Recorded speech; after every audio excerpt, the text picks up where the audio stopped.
right, good evening. My name is Jackie Northrup, and on behalf of the League of Women Voters of Greater Tuscaloosa, I'd like to welcome you to the 2025 Tuscaloosa City Municipal Candidate Forum. We thank you all for being here tonight, first and foremost the candidates, but also the audience. For democracy to work, voters must have choices and be informed about the candidates when they cast their ballots. Each candidate who is brave enough to run helps us fulfill that first requirement, and those here to learn about the candidates fulfill the second. A league representative will be recording tonight's event to make it accessible for online community members who are unable to attend this evening. Recordings of this event may not be used without the express written approval of the league, and the league will only allow audio and video of this event to be broadcast in its entirety except by the media reporting on the event. The League of Women Voters is a nonpartisan political organization that encourages informed and active participation in government, works to increase understanding of major public policy issues, and influences public policy through education and advocacy. In a moment, we will begin to have the candidates introduce themselves. Then we will move to prepared questions before accepting questions from event attendees. There are note cards circulating and pencils. If you need one, you can flag down one of our representatives, and then when you have that question prepared, you can just raise it up and they'll come collect it. For candidates who do not have an opponent at the forum, League of Women Voters rules do not allow for those folks to participate in Q&A sessions. We only have debate amongst candidates when both are present. But we do have some folks with us this evening that we do want to recognize, and so we'll do that at the end for folks to be able to introduce themselves and talk to their constituents or other voters who are present. They just don't participate in the question and answer session.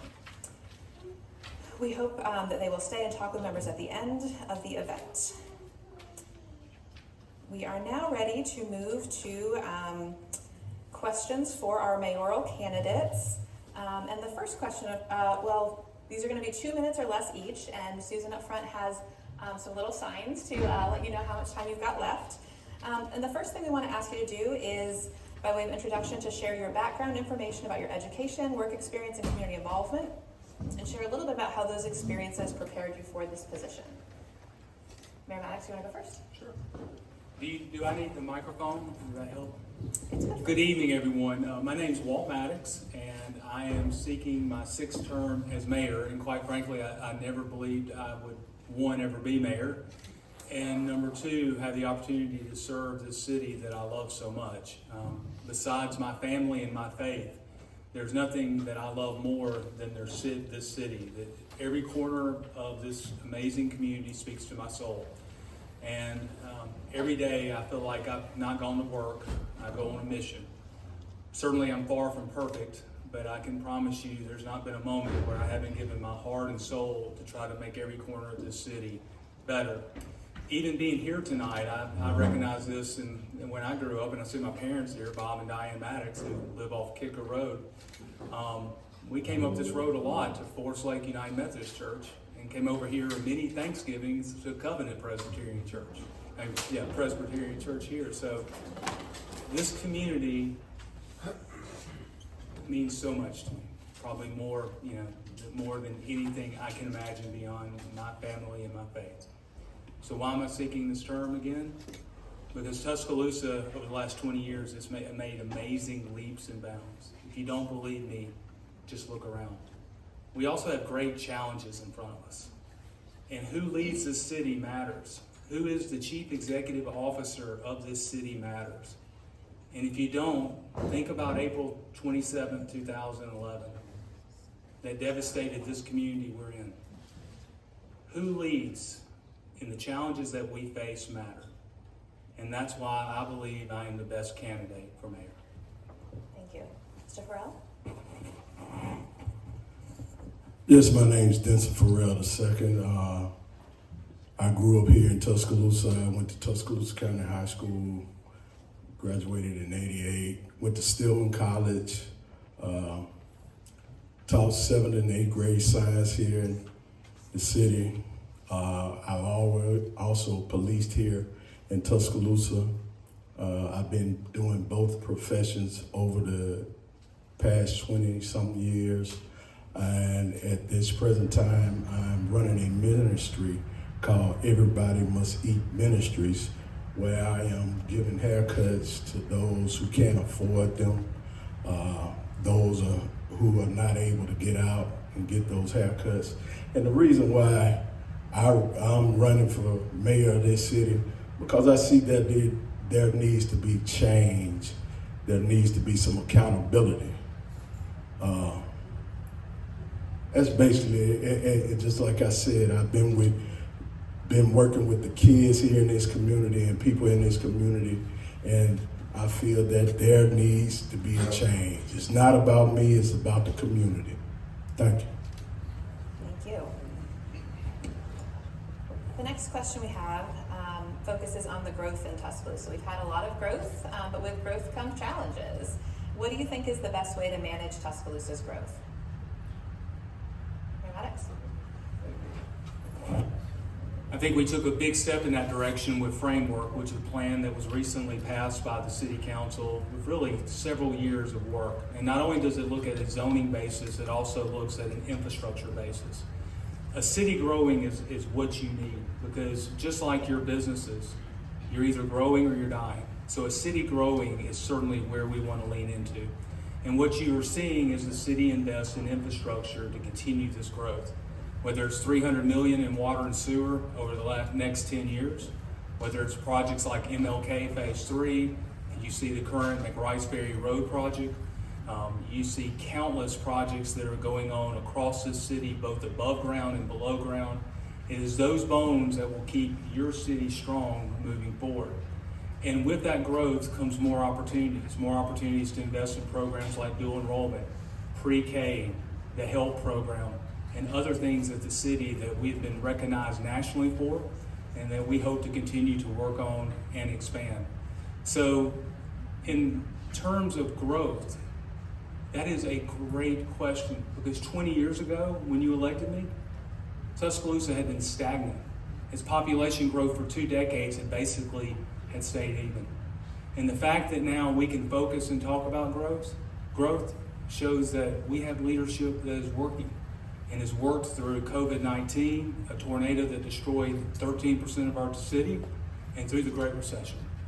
That in and of itself demonstrates that what we're doing is working, and certainly I think gives us the best case for another 4 years.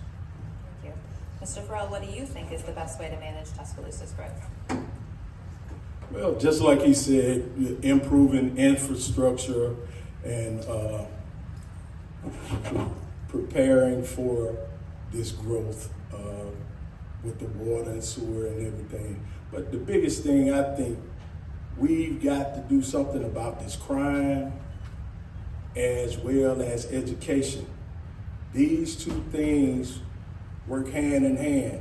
If you don't have people to work, even though you have growth, you're not going to be prosperous. Bottom line, if you don't have people that can go into these jobs with this growth, it's not going to be beneficial to the city. People are not going to want to come here with the crime being the way it is. We got to have some accountability with this growth. If we don't have accountability with the growth, I mean, it's leading to chaos. So education and crime, these things have to be addressed just like everything else. Thank you so much. The League appreciates the financial support that the city has provided the public library. We feel strongly about its role as a resource for the whole community. However, the library is required to ask for funding every year, similar to other nonprofits. Would you support changing this model and treating it as an essential part of the city's infrastructure? Want me to go first? Sure, yeah. I'm all about consistency. Okay. We have a unique library system here in Tuscaloosa County. I don't know of a major municipality in Alabama that has a shared library system like we have. So it is set up by really just the function of governments, the 3 governments this way, and it's been that way my entire life. Would it be better if the city had its own library system that fell under city government and direct funding? Absolutely. But that's not the model we work in. And so one of the issues that we have faced is you have primarily 2 local governments who have been funding at the rates that need to be funded, and you've had a third that is just now beginning to do what is necessary to have the type of library that you want. The summer we sat down with the library board, we agreed, the city did, to a 5-year funding plan, as did the other local governments, and we kept our commitment to funding the Tuscaloosa County Public Library. If it were under municipal government, whether it be Northport or the city, I think you'd have a totally different conversation. But it's something that the city does not have direct control over, and so we have to work with. The other thing, as I close on this, because I'm running out of time, it's very important we keep a Tuscaloosa first type of mindset. The city has, like any organization, a limited and scarce amount of resources. It's not our obligation to fund other governments' responsibilities. Because when you do that, you take away from your fire department, you take away from your police department, you take away from your infrastructure.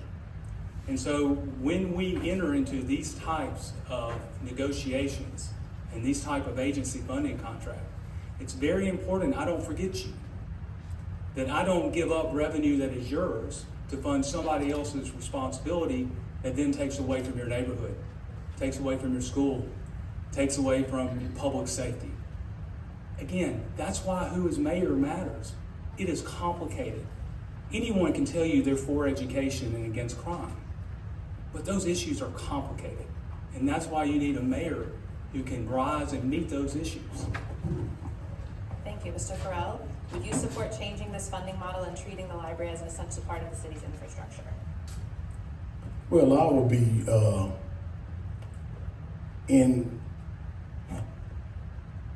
I would want to go along with what would be best for the city. I mean, you know, they're gonna already have something in place. They already have something in place.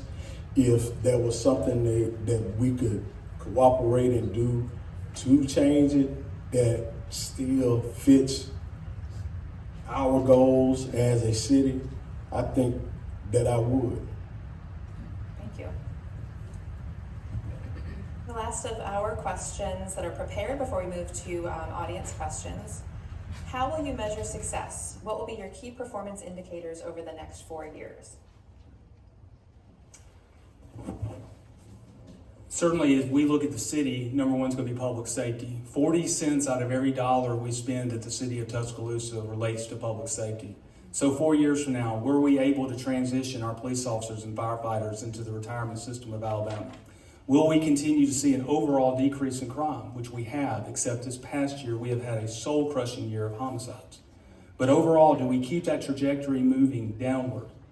Do we have a new fire station that has been completed at Fire Station 6 and progress moving on a new Fire Station 5?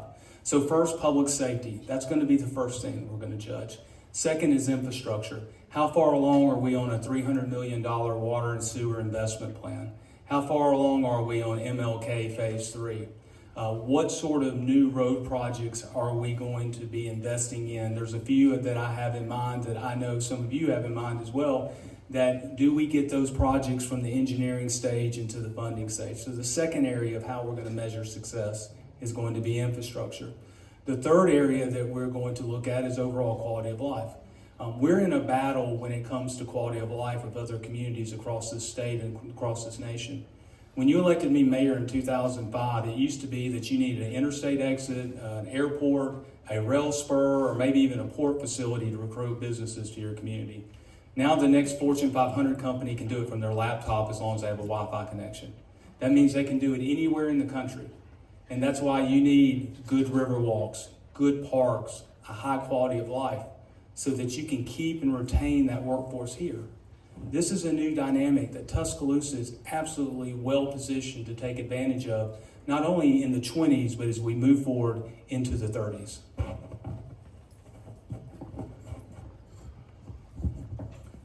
I would gauge my success as being a leader of this city by how well we take care of our less fortunate, our crime, and the state of our education. Because if we got those things in order, we can get things on the right path, and this city will be in a positive position. Thank you. Thank you both. We are going to move now to questions from the audience. I have a couple of great ones already here, but our league members are circulating with additional cards if you haven't received one yet, and they're coming to pick up cards if you want to just hold them up if you've got a question written. Our first question is one that touches on topics you've both already mentioned. Youth crime has been rising in Tuscaloosa, and many young people are uninterested in traditional programs. If you're elected, what specific new initiatives will you introduce to engage the at-risk youth? You can switch. Either way. First, I think we keep investing with what's working. The city has been a leader when it comes to pre-K. We have nearly universal pre-K in Tuscaloosa, and 20 years ago, that wasn't even a possibility. Second is through dual enrollment. Over 2,000 students in our city school system have collected nearly 8,000 hours of both high school and college credit provided by Elevate Tuscaloosa. Third is our investment into summer learning programs, and fourth, into the athletic excellence programs. Do you know that more than half of our middle school and high school students actually participate in athletics? So the stronger we keep our athletic programs, the more they're going to be engaged with caring adults. They're going to help them in other than things beyond just success on the gridiron or on the hard court. The other thing I'd like to do is continue to partner with the city schools. Every other week, I meet with the parents and students who have been suspended more than twice through the city schools health program. We are working with Dr. Daria and expanding that program in something called the Zone Initiative, where we can provide our most at-risk students the ability to have wraparound services. A lot of the needs that we have in our school system sometimes get identified as academic, but there are other issues that play for that child when they come into that classroom. My mom was a teacher for 33 years, and I think she could attest to the fact that a teacher can only do so much in those 7 hours. But if we're able to identify and wrap around services through the Zone Initiative that we're partnering with the school system, I think we can really make a lot of progress. Last, we want to continue our partnerships. The city just partnered with the YMCA and constructed an $11.3 million Benjamin Barnes facility that is going to provide hundreds of our children more opportunity. We're doing that again with the PAL program out at McKenzie Court, and we're starting negotiations with the Boys and Girls Club in Alberta to expand their programs. I think those programs themselves can help, working with our partners at the city school, make an appreciable difference for our young people in our community.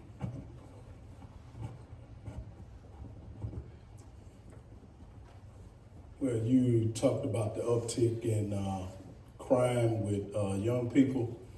One of the things we have to do is look at alternative programs as far as education, period. Every kid is not going to go to college.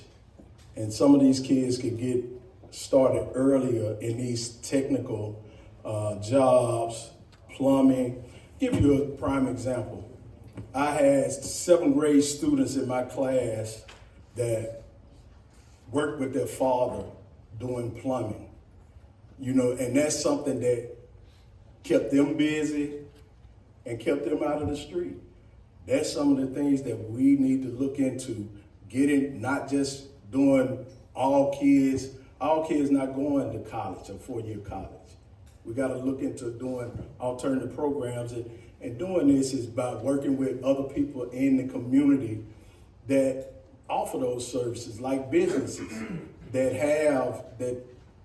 have these different jobs available where they can come in and work with the students on those things that will keep them busy and give them an idea of what they want to do in the future. Thank you so much. The next question from the audience is, what is the impact of simplified seller's use tax on the city of Tuscaloosa? You want me to go first? Yeah, I'm fine either way. We can switch it up. I mean, Mr. Farrell, you jump in if you ever want first dibs. Okay. So first, let me just say, to finish out the education question, the city of Tuscaloosa provides our school board $7.5 million a year in discretionary funding. There's not another city in Alabama that comes close with that type of investment, and we're very proud of that investment. That investment gives you elementary arts and music. It gives you a whole array of programs that other communities, in fact, are jealous of what we're able to do here, and I'm proud of our city's commitment to it. And to Mr. Farrell's point, that's why we partner with, when it comes to trades, we partner with the Skills Trades of West Alabama. We partner with the school board on TCTA. It is one of the premier pathways to career programs in Alabama. And we need, to Mr. Farrell's point, continue to expand that. So what is simplified seller's use tax? Simplified seller's use tax is basically the internet tax. But the problem is those dollars don't come back in our city because of the way state law is construed. Now, this question is impossible to answer in less than a minute, but let me give you an example of the problem itself. If I go out and buy $100 worth of food and bring it here from Catch a Taste, the city gets $3.57 in tax, the school system gets 60 cents in tax. But let's say I have DoorDash delivered instead of going to bring it myself. The city of Tuscaloosa gets 8 cents and the school system gets 0. This year, the simplified sales use tax has cost the city $14.6 million. Let me repeat that, $14.6 million. It's cost our local school system almost $5.5 million. So who do you want to be your mayor to determine and negotiate and work this issue both legislatively and through the courts? This is the biggest challenge facing our community, because without revenue, you don't have resources. Without resources, you can't do the things necessary to build a great community.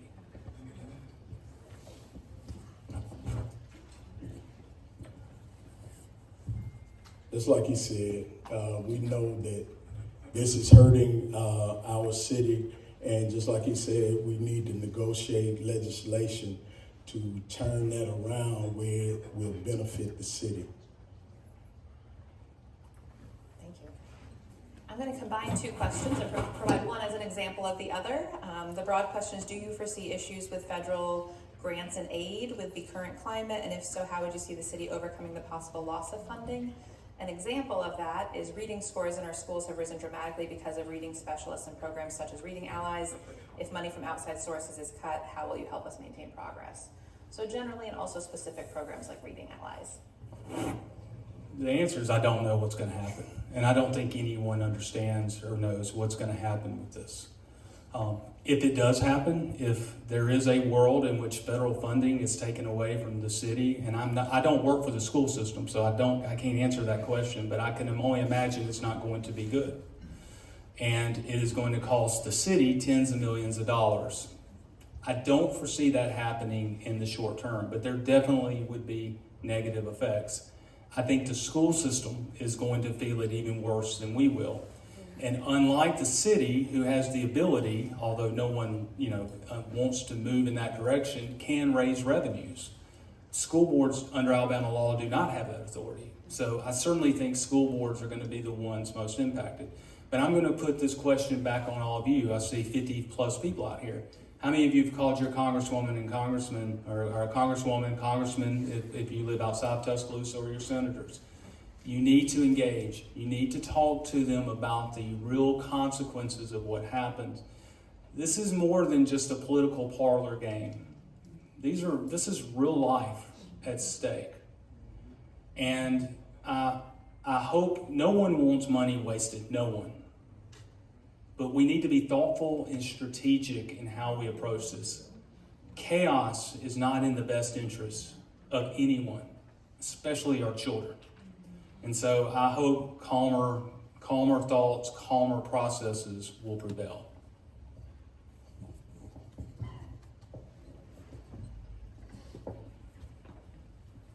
Well, I think if we lose federal funds, we have to do like we've always done. We're going to have to tighten our belts and make adjustments to do without those funds. We're going to have people in the community to step up and help us with this education. You know, it takes a village to educate kids. You know, you can have all the special programs you want, but if you don't get people in there to help and let them know that you need help, I mean, you can't expect much. But just like I said, you got to do it like we always, just like when I was a kid. You know, if you had some things that you were a little short on, you just tighten up your belts on and you moved on the best way you can. Thank you.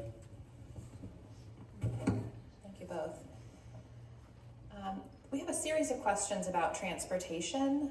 Transportation for folks who don't have cars. How can that be expanded in the city? Why don't we have more bike lanes around the city? There's a lot around the university, assuming student cyclists, but community cyclists also are looking for bike lanes out and about. Who makes sure that there are curb cuts for wheelchairs on all sidewalks, and why does the city allow cars to park in the very few bike lanes that we do have? How can we better manage accessible transportation in the city? Let me start on the transportation side. The city is the only funder of the Tuscaloosa County Transportation Authority. So, let me just start that I believe our city is doing a lot, and under Elevate have expanded transit opportunities. And if you look at the 10-year budget plan of Elevate, we include even more expansion of transportation opportunities. With transit itself, and get back to the federal funding question, transit itself is heavily federally funded. 50% of operations and 85% of capital come from the federal government.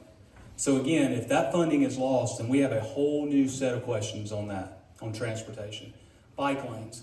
A lot of times we get this comparison of, well, the university has bike lanes, so why doesn't the city? Well, it's really easy. The university owns its own property. And so it can move its right-of-way, it was not really right-of-way, their property 10 feet over and create a bike lane. If we go down Hargrove Road and we decide to carve out 10 feet, we have to move infrastructure. So think of all the power lines, water lines, sewer lines. Oh, by the way, before we get into the millions of dollars that costs, we have to take your property unless you volunteer it.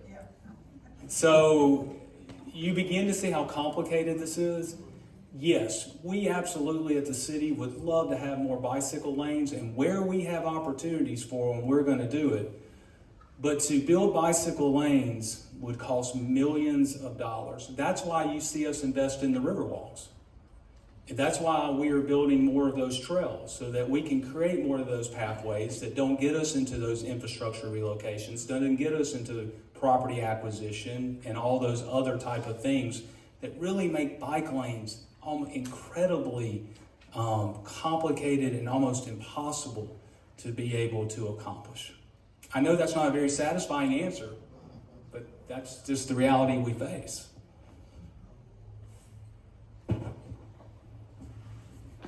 I think Mayor Maddox answered that real well.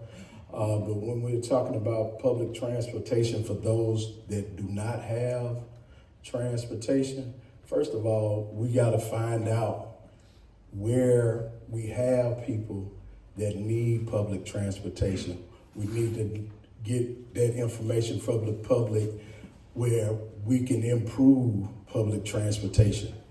Because, unless someone informs the city of how they can improve the public transportation that they're already providing, there's no way to improve it.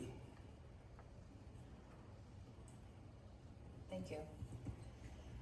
There's a lack of affordable senior housing in Tuscaloosa. With the recent sale of Claire Werner Towers, we are facing even less. How will you address this and encourage developers to build affordable housing for seniors? Under Alabama law, the city doesn't have a lot of arrows in its quiver to be able to accomplish this. Where we can be proactive is where we are able to have infrastructure built in advance of the developer coming in. In most cases, Habitat for Humanity has been a good partner for us.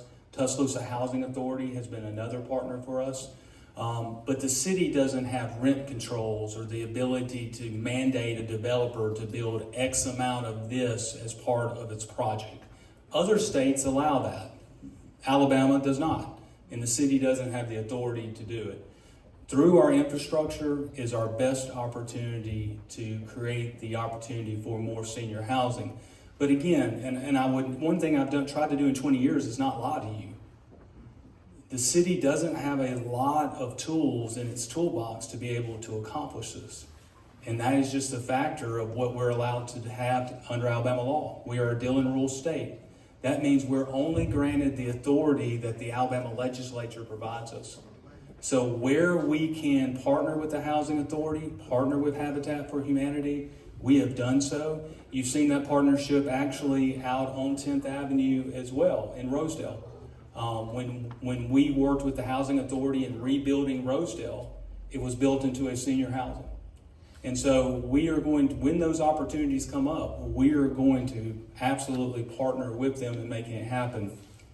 But to get a developer who owns a piece of property in the city, it's just not possible for us to mandate a developer to build this type of housing. We do not have that authority under law. And, we just can only hope that the market and the infrastructure can be something that can move that developer in that direction.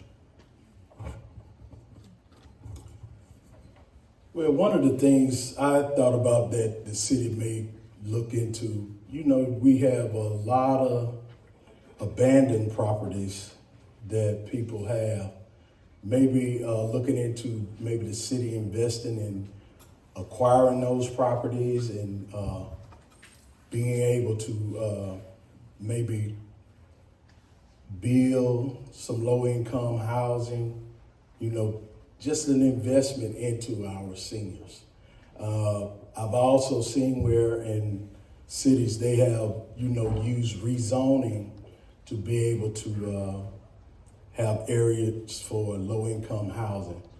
I have a motel down the street from where I live that probably could be rezoned for low-income living and be bought by some developer and developed into low-income housing. Thank you. We received a follow-up question about transportation. It says bike lanes may be difficult to do. What about public transit that runs on time and all across the city? Again, the city does not operate the transit system. It is the Tuscaloosa County Transportation Authority, and it has its own board. I don't know if it's not on time or, if you've got the data, I would like to see the data. I think one, it's easy to say things, let's see the data, and if it's not working, the city certainly will make that part of our funding contract with them annually. Two, we are working with transit on a 10-year plan to expand transit services. One of the things we would like to see is weekend services with the transit because people need opportunity to, people work on Saturdays and Sundays too. And so we need to have a transit system that can do that, but we are looking for partners in that equation. So I do think that is expansion of transit, certainly on everyone's mind. It's part of the Elevate 10-year plan. And I think it's something that is absolutely needed. If someone, whoever with that question at mayor@tuscaloosa.com, let me know what you're experiencing. And transit tracks everything electronically. So we will be able to nail that down to a route, time, driver. And if the County Transit Authority is not doing what it needs to do, they have shown me they will solve it. So please reach out to me so we can get that issue addressed.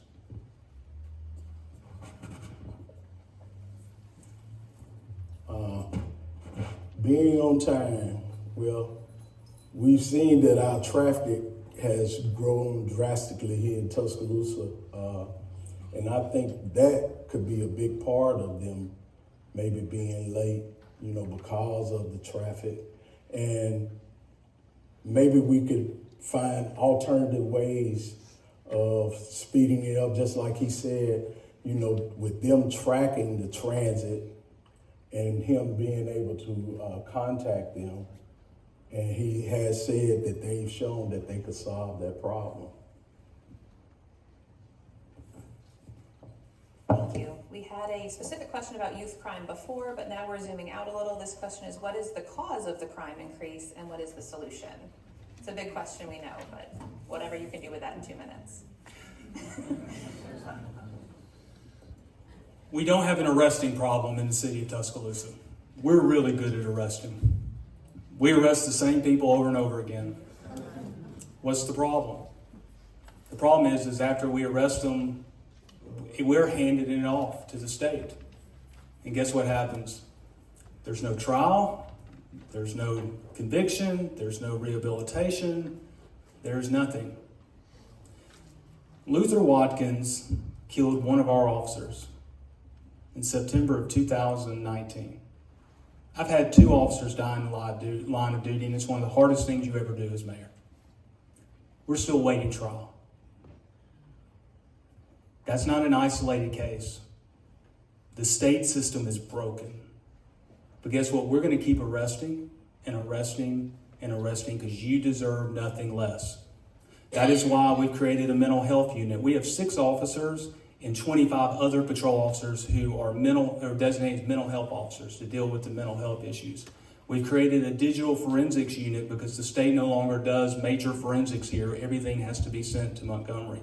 We've created a human trafficking unit that's picked up that responsibility.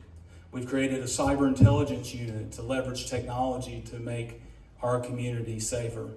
40% of the city's budget goes to public safety.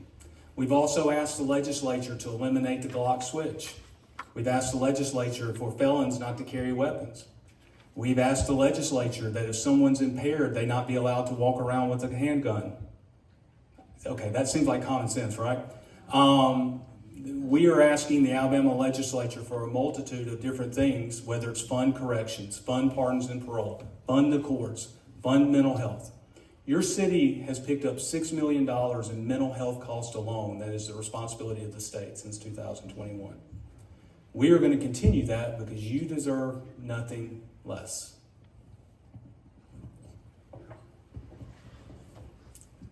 I policed over 20-some years, and I know the biggest thing in this is we are not doing enough community policing. Just arresting people ain't gonna solve the problem. We gotta get to know the people in these communities, be there, know who they are. Our officers, we should have officers that work specific areas all the time so they can get to know the people. Just like I said, I worked in public housing here in Tuscaloosa when I was policing here. And people, they trusted us. You know, I was once asked by the police chief, he asked me, he said, "Pharrell, why these folks call here for you and not the police?" I was a young policeman at the time. I'm thinking to myself, I worked that area, you know. And just like I said, knowing the people, building a relationship where they can trust you is a big part of it. And another thing, just like I said, the correlation between education and crime is big. We improve our educational levels in our communities, crime is going to quite naturally go down.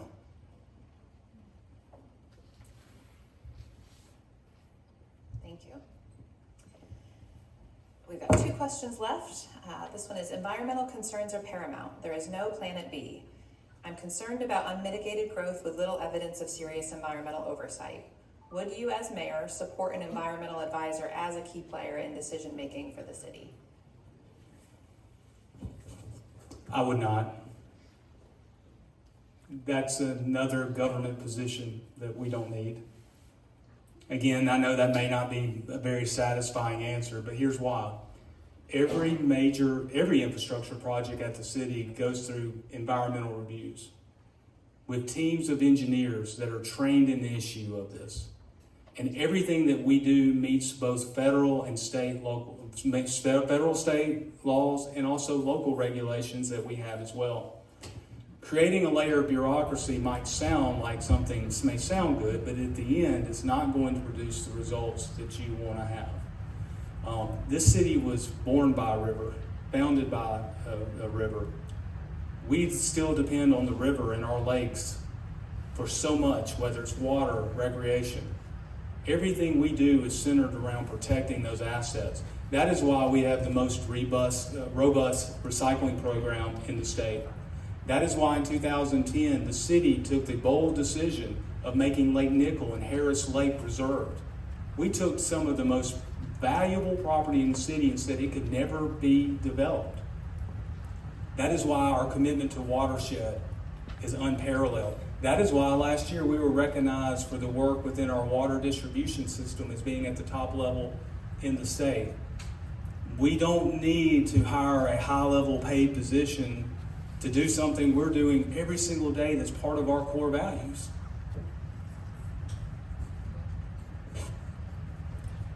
I agree with Mr. Maddox. You don't need anyone to tell somebody else to tell you what to do when you already addressing that problem of environmental waste.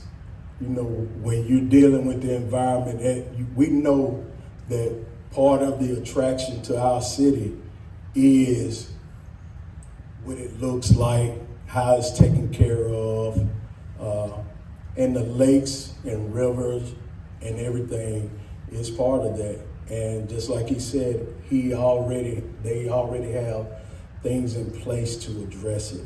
So we don't need to hire somebody else to do what's already being done. Thank you. We're going to close out tonight with what could be a simple question, although in light of all of the complexities that have been brought about, it might be one that folks are still wondering. Why do you want to be mayor? This sounds like a big job. The night I was elected mayor, one of my best friends in the world looked at me and he said, "I want you to look around. This is the most friends you'll ever have." Because sometimes, even at forums like this, when you're up for election, it would be so easy to tell you everything that you wanted to hear. I believe the reason why we've been so successful at the city of Tuscaloosa, and again, not perfect, but successful, is because we've always told you what we believe to be the truth. And we've always tried to work in the best interests of every single citizen. You know, in Tuscaloosa, we have 113,000 people that stretch over 71 square miles. And the needs in South Tuscaloosa are so different than the needs in North Tuscaloosa, that are different than the needs of West Tuscaloosa, that are different than the needs of East Tuscaloosa. And one of the unique responsibilities of a mayor, besides overseeing a billion-dollar organization, is taking those needs and putting it all together while moving our city forward. I think over the last 20 years, if I've accomplished anything, it's one or two things. Let me just briefly share them with you. One, hopefully I've raised the expectation of our city. 20 years ago, we were talking about whether Tuscaloosa's best days were behind them. Now we get the luxury of talking about bike lanes and growth and environmental coordinator. These are great things to be talking about. The second thing is we have shown the ability not to be divided, and I have never embarrassed you. Hopefully I have served you with honor and honesty and dignity and conviction and passion. And if elected for the next 4 years, you're going to get that same level of commitment that I believe I've provided over the past 20. Thank you for the opportunity to talk to you tonight.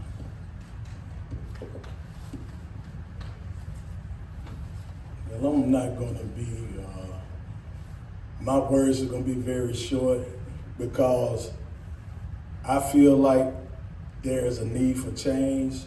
I worked in this city for many years, and there are some things that need to be changed. I don't think that as a community, as a whole in Tuscaloosa, that we have served everyone. And I think that I'll be able to serve everyone, not just some portions of our community. Thank you. Thank you both so much. If you all would join me in thanking our mayoral